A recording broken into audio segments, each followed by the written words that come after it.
Kharif season సమీపిస్తున్న సమయంలో local వ్యవసాయ శాఖ మరియు లోకల్ పోలీస్ అధికారులు, ఏసీపీ గారు అందరూ ఆర్మూర్ ప్రాంతంలో ఉన్నటువంటి విత్తన షాపులను ఇన్స్పెక్ట్ చేయడం జరిగింది.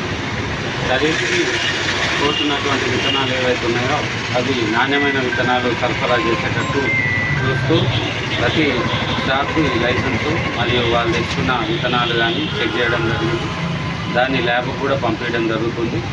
అందరూ నాణ్యమైన విత్తనాలనే తీసుకోవాలని వ్యవసాయ శాఖ ద్వారా కోరడం జరుగుతుంది. రైతులు తప్పనిసరిగా బిల్లు తీసుకొని వాళ్ళ ఫోన్ నెంబర్ కూడా షాప్లో నమోదు చేయించుకోవాల్సిందిగా వ్యవసాయ శాఖ తరఫున కోరడం జరుగుతుంది.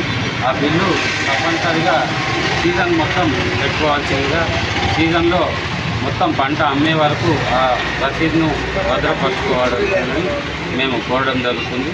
రైతులు కూడా సహకరించి మంచి దిగుబడులు పొందుతారని ఆశిస్తూ ఈ తనిఖీలు ఈ 2-3 రోజులు కంప్లీట్ చేయవలసిందిగా మాకు పైనుంచి ఆదేశాలు కాబట్టి ప్రధానంగా పనిచేయడం జరుగుతుంది.